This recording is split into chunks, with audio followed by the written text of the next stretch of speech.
Insurance ഇല്ലാത്തതിൻ്റെ പേരിൽ കസ്റ്റഡിയിലെടുത്ത ഓട്ടോറിക്ഷ ഉടമസ്ഥൻ അറിയാതെ പോലീസ് ലേലം ചെയ്ത് വിൽക്കുക. അങ്ങനെ ജീവനോപാധി തന്നെ നഷ്ടപ്പെട്ട മേപ്പാടി മുക്കിൽപീടികയിലെ നാരായണനാണ് എന്നോടൊപ്പം ചേരുന്നത്. എന്തായാലും സംഭവം വിവാദമായതോടെ ഇപ്പോൾ പോലീസ് അന്വേഷണമൊക്കെ തുടങ്ങിയിട്ടുണ്ട്. അഡീഷണൽ SP അല്പസമയം മുമ്പ് മൊഴിയെടുത്ത് പോയതേ ഉള്ളൂ. 5 വർഷമായി നീതിക്ക് വേണ്ടി പോരാടുന്നത്. എന്താ ഇപ്പം SP ഒക്കെ വന്ന് പറയുന്നത്? എന്താ അവർ ഇതിനെക്കുറിച്ച് അന്വേഷിക്കട്ടെ. ഇന്നു മുതലാണ് പിന്നെ ഈ കേസുമായിട്ട് അന്വേഷണം തുടങ്ങിയിട്ടുള്ളത്. എന്നിട്ട് വിവരം അറിയിക്കാമെന്ന് പറഞ്ഞു. ശരിക്കും അന്ന് എന്താ സംഭവിച്ചത്? 2018 ഡിസംബറിൽ തെറ്റിയിട്ടാണ് വാഹനം പിടിച്ചത്. അത് ഒരേ വർഷത്തിൽ 2 അപകടം സംഭവിച്ചിരുന്നു. അതിൽ പിന്നെ ഇത് കേസൊന്നും എടുത്തില്ല പോലീസ്.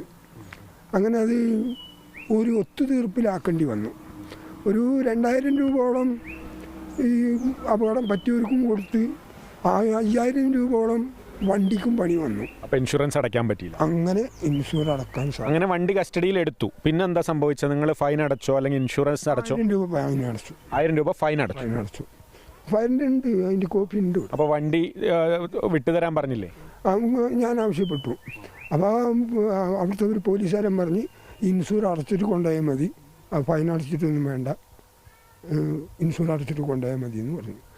പിന്നെ എപ്പോഴാണ് ഇൻഷുറൻസ് അടയ്ക്കാൻ പറ്റിയേ? പിന്നെ ഇൻഷുറൻസ് അടക്കാൻ സാധിച്ചില്ല. പിന്നെ ഞാൻ ഈ 2 മാസം എറണാകുളത്ത് ഹോട്ടൽ ഹൈവേ ഗാർഡനിൽ ജോലിക്ക് പോയി. അവിടുന്ന് വന്നിട്ടാണ് ഇൻഷുറൻസ് അടക്കാൻ വേണ്ടിയിട്ട് ഇൻഷുറൻസുകാരുമായിട്ട് ബന്ധപ്പെട്ടിട്ട് ഞാൻ അവിടെ സ്റ്റേഷനിൽ പോകുന്നത്. അപ്പോഴാണ് ഇത് പൊട്ടിപ്പൊളിഞ്ഞ് കിടക്കുന്നത്. സ്റ്റേഷനിൽ പോയപ്പോൾ ഓട്ടോ അവിടെ ഉണ്ടായിരുന്നു, പൊളിച്ചിട്ടിരുന്നു. അത് ഞാൻ ചോദിച്ചു, ഇതെങ്ങനെയാണ് സാർ എങ്ങനെ പറ്റിയത്? എൻ്റെ ചോറായിരുന്നല്ലോ എന്ന് പറഞ്ഞു. അപ്പോൾ നെൽസൺ സാറ് പറഞ്ഞു, നീ കൊണ്ടുപോകാത്തത് കൊണ്ടല്ലേ, ഇനിയിപ്പോൾ നമുക്കെന്ത് ചെയ്യാൻ പറ്റും, അങ്ങനെ തന്നെ വേണമെങ്കിൽ കൊണ്ടുപോയിക്കോളൂ. അങ്ങനെ ഞാൻ മാനസികമായി ആകെ തകർന്നു പോയി.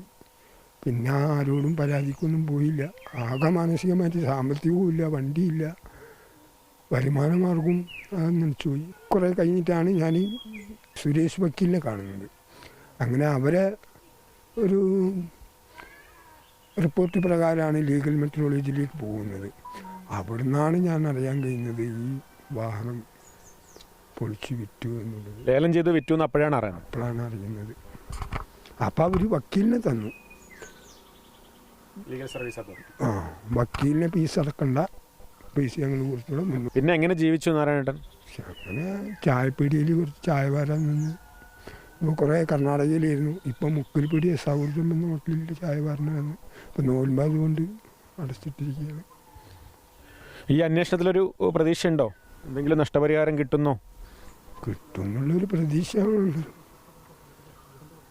5 വർഷം മുമ്പാണ് നാരായണേട്ടൻ്റെ ജീവനോപാധിയായ ഓട്ടോറിക്ഷ പോലീസ് ഇത്തരത്തിൽ പൊളിച്ച് ലേലം ചെയ്ത് വിറ്റത്. ഇപ്പോഴത്തെ അന്വേഷണത്തിനൊടുവിലെങ്കിലും ഒരു നഷ്ടപരിഹാരമെങ്കിലും കിട്ടുമെന്ന പ്രതീക്ഷയിലാണ് നാരായണൻ. അദ്ദേഹം ഇപ്പോൾ ഹോട്ടലിൽ ചായ എടുക്കുന്ന ജോലിയാണ് ചെയ്യുന്നത്. അരുൺ കിഷോറിനൊപ്പം കമൽ, മാതൃഭൂമി ന്യൂസ്, വയനാട്.